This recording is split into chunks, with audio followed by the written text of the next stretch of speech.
संदीप ने अपनी माँ के कहने पर गांव में शादी कर ली थी। लड़की का नाम था सुनीता। माँ का कहना था एकदम मॉडर्न बहू नहीं होनी चाहिए, लेकिन उन्हें नहीं पता था कि गांव से आने वाली बहू सुंदर सुशील तो होगी और उसको गांव से बाहर भी निकाल लाएंगे, लेकिन उसके अंदर का गांव कैसे बाहर निकलेगा।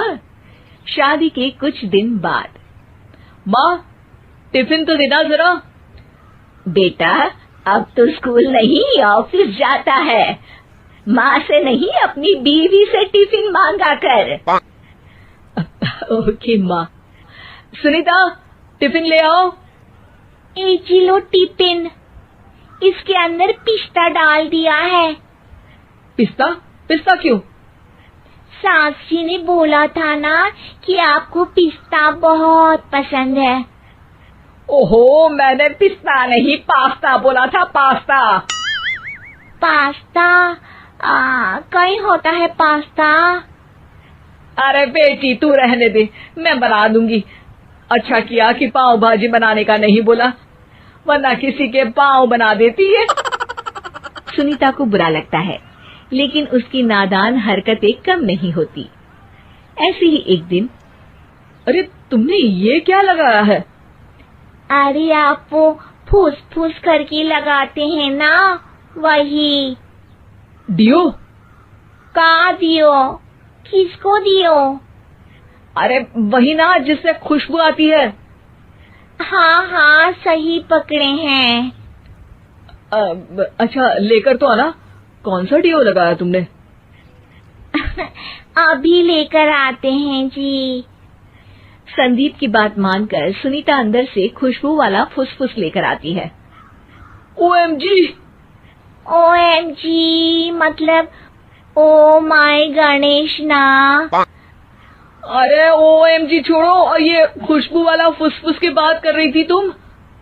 हाँ इसी की, फिर से सही पकड़े हैं।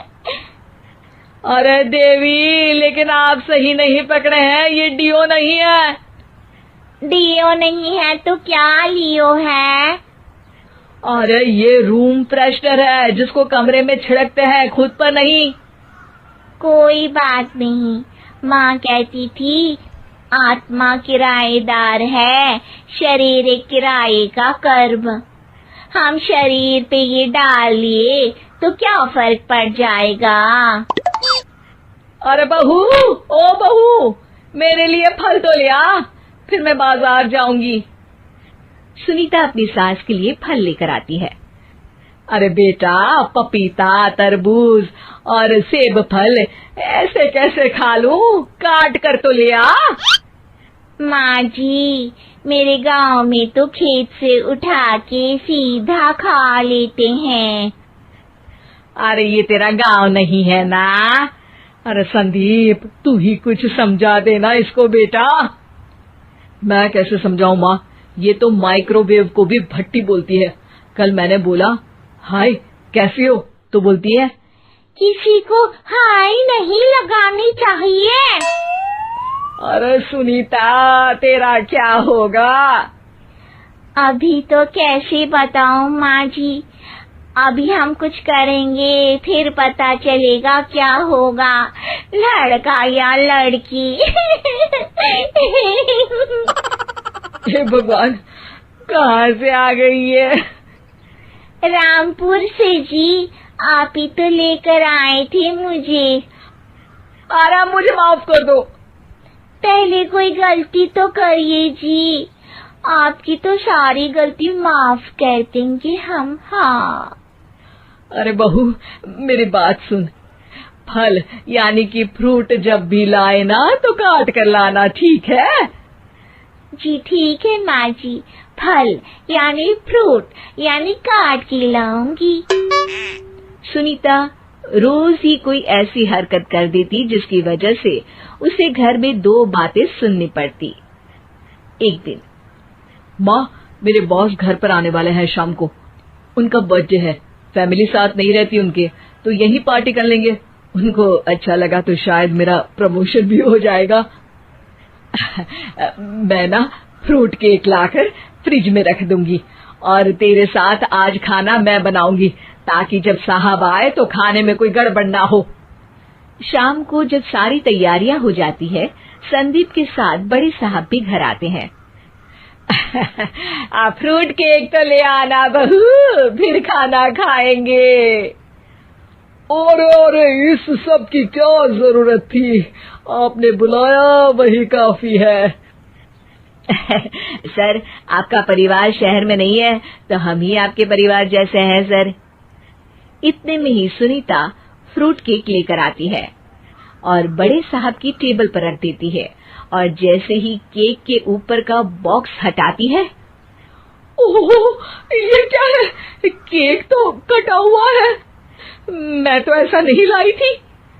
आप मुझे शाबाशी दे सकती है माँ जी, मैंने ही केक काट दिया।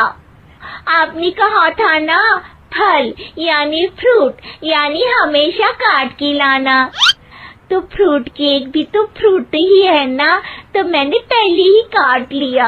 हूँ ना मैं समझदार। अरे बहू, ये क्या किया? केक हमेशा वही काटता है जिसका जन्मदिन होता है। तुझे एक बात भी समझ नहीं आती, एक नंबर की बेवकूफ है। पूरा माहौल बिगड़ चुका था। संदीप को लगने लगा था कि साहब उसे प्रमोशन तो दूर की बात है, कहीं डिमोशन ना दे दे, लेकिन साहब बीच में ही बोल पड़ते हैं। अरे कोई बात नहीं, ये इनकी बेवकूफी नहीं है, इनका भोलापन है। बेटा, आप कहाँ से हो? रामपुर गांव से। अरे वाह, गांव से? फिर तो आपके गांव में ताजे फल और सब्जियां मिलते होंगे।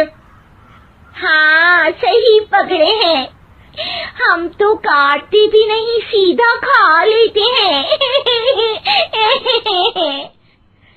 मैं ना एक बार तुम्हारे गांव घूमने जरूर चलूंगा। क्यों संदीप, ले चलोगे ना? मुझे गांव घूमना बहुत पसंद है। बस फिर क्या था, संदीप और सास दोनों खुश हो गए, क्योंकि साहब को सुनीता ने गांव की बात करके खुश कर दिया था। अब संदीप का प्रमोशन पक्का था। शिक्षा, कभी भी किसी भी गलती पर घबराना नहीं चाहिए। हो सकता है कि उस गलती की वजह से आगे बड़ा फायदा हो जाए।